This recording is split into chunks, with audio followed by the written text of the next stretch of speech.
پھر کچھ مبارک قرآنی آیتیں پڑھ کر مجھ پر دم کیا تو میں جلدی ہی تندرست اور شاش بشاش ہو گیا۔ بابا جی نے مجھے یہ بات کسی کو بتانے سے منع کر دی۔ اس طرح جب بھی میں تنخواہ کام کرتا بابا جی آ کر میری مدد کر دیتے۔ اسی وجہ سے میری زندگی سکون سے گزرنے لگی۔ دھیرے دھیرے میری تعلیم بڑھنے لگی اور میں BA میں داخلہ لے لیا۔ ایک دن سیلری ٹائم پر نہ ملنے کی وجہ سے مزدوروں نے ہڑتال کر دی اور مجھے مجبوراً آدھی رات گھر واپس آنا پڑا۔ ہماری بستی کے راستے میں ایک قدیم اور ویران مندر موجود تھا۔ اس رات مندر کے قریب سے گزر رہا تھا تو خلاف توقع مجھے اس کے اندر روشنی نظر آئی اور ذرا آگے جا کر غور سے دیکھا تو حیران و شدید رہ گیا۔ وہاں تو ملے کا سما لوگ ناچ رہے تھے۔ یہ منظر دیکھ کر میں سوچ میں پڑ گیا، اس علاقے میں تو ہندوؤں کا کوئی بستی نہیں ہے۔ اس سے پہلے میں نے آج تک مندر میں کوئی ایسا نظارہ نہیں دیکھا۔ کچھ لمحوں بعد وہ لوگ ہوا میں مندر کے ارد گرد گھومنے لگے۔ نوجوان لڑکے اور لڑکیاں برہنہ حالت میں گھوم رہے تھے۔ ان کے پاؤں زمین سے کافی اونچے اور لڑکیوں کے الٹے تھے۔ الٹے پاؤں دیکھتے ہی خوف کی ایک خطرناک لہر مجھے اپنی لپیٹ میں لے لیا۔ اسی دوران لڑکیوں کی نظر مجھ پر پڑی۔ میں فوراً گھبراہٹ میں فیکٹری کی جانب بھاگنے لگا، حالانکہ مجھے گھر کی جانب جانا چاہیے تھا۔ میں اپنی تمام توانائیاں لگا کر بھاگ رہا تھا۔ وہ لڑکیاں مسلسل میرے تعقب کر رہی تھیں۔ اب تو ان کی شکلیں بھی ڈراؤنی ہو چکی تھیں۔ وہ جانوروں کی طرح گھرار رہی تھی، منہ سے آگ کے گولے نکال کر میری جانب پھینک رہی تھی۔ اچانک ان کے اور میرے درمیان وہی بزرگ بابا حائل ہو گئے اور ان کا مقابلہ کرنے لگا۔ اسی دوران میری آنکھوں کے آگے اندھیرا چھا گیا اور میں گر کر بے ہوش ہو گیا۔ میرے گھر والے میرے منہ پر پانی کے قطرے ڈال کر مجھے ہوش میں لانے کی کوشش کر رہے تھے۔ دن نکل آیا تھا، سورج کی کرنیں میری آنکھوں میں داخل ہو رہی تھی۔ مجھے ہوش میں دیکھ کر سب نے سوکھا سانس لیا اور بولے، اصغر تمہیں کیا ہوا تھا؟ صبح نماز فجر کے وقت ہم اٹھے تو تم باہر دروازے پر بے ہوش پڑے ہوئے تھے۔ میں نے کمال مہارت سے بات کر کے سب کو مطمئن کر دیا۔ اب میں جان چکا تھا کہ بابا جی کوئی عام انسان نہیں ہے بلکہ اللہ تعالیٰ کے ولی ہیں۔ اس دن سے ہی میں نے ان کی خدمت میں اضافہ کر دیا۔ ایک بار رات کا کھانا میں ان کے لیے جانا بھول گیا۔ یاد آتے ہی میں نے کھانا لیا اور ان کی جھونپڑی کی طرف چل دیا۔ اب ان کی دعاؤں سے میں نے سائیکل بھی خرید لی تھی۔ جھونپڑی میں مدھم مگر واضح روشنی تھی۔ اندر کا منظر دیکھ کر میرے پاؤں تلے زمین ہی نکل گئی۔ دل دک دک کرنے لگا، پسینے چھوٹنے لگے۔ بابا جی کے جسم کے تمام اعضاء جھونپڑی میں بکھرے پڑے تھے اور ہر عضو سے ذکر الہی جاری تھا۔ میں یہ منظر برداشت نہ کر سکا اور کھانا وہیں چھوڑ کر بھاگ گیا۔ جب صبح میں ڈیوٹی پر گیا تو بزرگ بابا جی اپنی مقررہ جگہ پر ہی بیٹھے تھے۔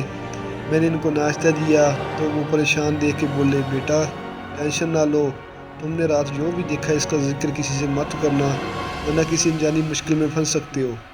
البتہ اگر تمہیں نماز عشاء کے بعد میرے پاس آنا ہو تو مجھے آواز دے کر پہلے بلا لیا کرو۔ جھونپڑی میں اجازت کے بغیر ہرگز داخل نہ ہونا۔ انہی دنوں میری والدہ بہت بیمار رہنے لگی۔ ساری جمع پونجی ان کے علاج پر خرچ ہو گئی۔ ہم مقروض ہو گئے۔ بابا جی نے میری پریشانی دیکھتے ہوئے مجھے نوٹوں سے بھرا ہوا ایک پرس دیا اور کہا، اس کے اندر روپیہ نکالتے رہو مگر کبھی اس کے اندر نہ جھانکنا، خدا ہمیشہ تمہاری مدد فرمائے گا۔ میں نے اس میں بے شمار روپے نکالے اور میں تمام ضروریات روپیوں سے پوری کرتا رہا۔ ایک دن اچانک بزرگ بابا کہیں غائب ہو گئے۔ سب نے بالعموم اور میں نے بالخصوص انہیں پورے علاقے میں ہر جگہ ڈھونڈا مگر وہ کہیں نہیں ملے۔ ان کے اچانک غائب ہونے سے جہاں سب حیران و پریشان ہوئے وہ مجھے بھی بہت دکھ ہوا۔ اب تو وہ میری فیملی کا حصہ بن چکے تھے۔ میں ان کی نصیحت کے مطابق اس سلسلے میں کسی سے بات بھی نہیں کر سکتا تھا۔ میں اکثر تنہائی میں ان کو یاد کر کے آنسو بہاتا رہتا۔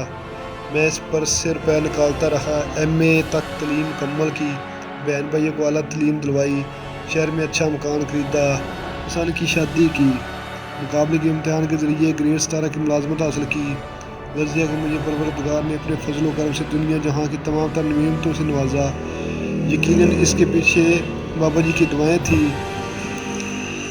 مجھے یقین ہے کہ وہ بھی بزرگوں اور فقیروں کی خدمت اور مدد کرتا ہے۔ اللہ تعالیٰ سے تمام نعمتوں سے نوازتا ہے، لہذا سب کو چاہیے کہ وہ بڑھ چڑھ کر اس خاص نیکی کا حصہ بنے۔ کافی لمبے عرصے تک وہ پرس میرے پاس ہی رہا۔ میں اپنی تمام ضروریات اس سے پوری کرتا۔ میں نے باپا جی کو ڈھونڈنے کی ہر ممکن کوشش کی مگر وہ نہ ملے۔ میں ان کی جدائی میں تڑپتا رہا یہاں تک کہ رات دن دعائیں کرتا رہا کاش وہ خواب میں مجھے مل جائیں۔ میری خواہش پوری نہ ہوئی۔ میں پرس کو سب سے چھپا کر اسٹور روم میں رکھتا تھا تاکہ کسی کو اس کا علم نہ ہو۔ پھر اللہ تعالیٰ نے حضور اکرم صلی اللہ علیہ وآلہ وسلم کے طفیل مجھے عمرے کی سعادت بخشی۔ میری غیر موجودگی میں جب میں عمرے پر گیا تو میری بیوی نے اسٹور روم سے کچھ پرانا سامان کباڑیے کو فروخت کر دیا۔ اس میں پرس بھی ہمیشہ کے لیے مجھ سے بچھڑ گیا۔ واپسی پر جب مجھے معلوم ہوا پرس گم ہو گیا یعنی پرانا سامان میں چلا گیا تو میں گھر والوں پر بہت غصہ ہوا۔ میری اجازت کے بغیر سامان کیوں فروخت کیا؟ اس میں میری بہت ضروری اور اہم چیز تھی۔ اب میں اسے کہاں سے ڈھونڈوں گا؟ کباڑیے سے پتہ کیا، اسے بہت بڑا رقم کا لالچ دیا مگر پرس کہیں نہ ملا۔ مجھے پریشان اور اداس دیکھ کر گھر والے فکر مند ہوئے، پوچھتے رہے آخر سامان میں ایسی کون سی چیز تھی جس کے بارے میں ہمیں بتانا مناسب نہ سمجھا۔ حیرت ہے اتنی اہم چیز آپ نے اسٹور روم میں کیوں رکھی؟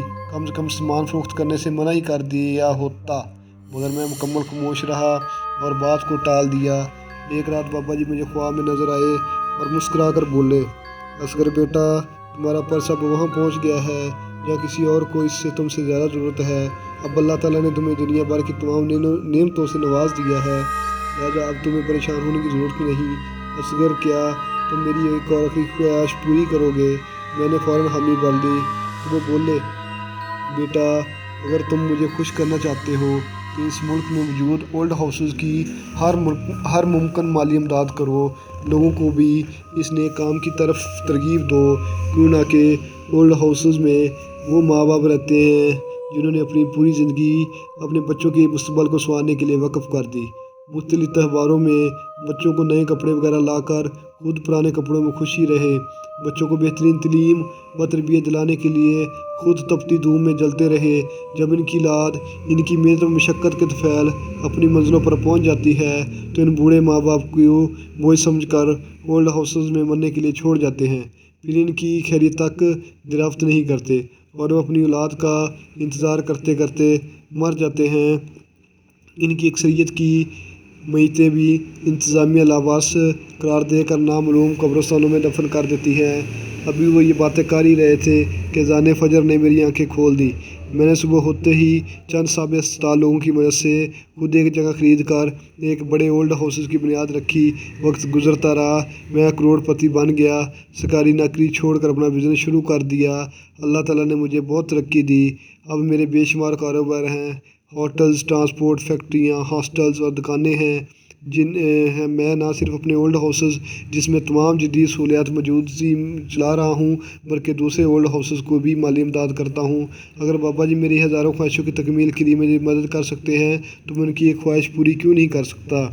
لیکن میں آج تک یہ نہ جان سکا کہ معزز بزرگ آخر کون تھے، کہاں سے آئے تھے، کہاں چلے گئے، یہ معمہ کبھی حل نہ ہو سکا۔ آخری نصیحت کرنے کے بعد وہ مجھے کبھی خوابوں میں بھی نہ ملے۔ تو پیارے دوستو، امید کرتا ہوں کہ یہ کہانی آپ کو بہت اچھی لگی ہوگی۔ تو تب تک اپنا خیال رکھیے، مجھے دیجیے اجازت، ملتے ہیں ایک ایسی ہی نئی کہانی کے ساتھ۔ اللہ حافظ۔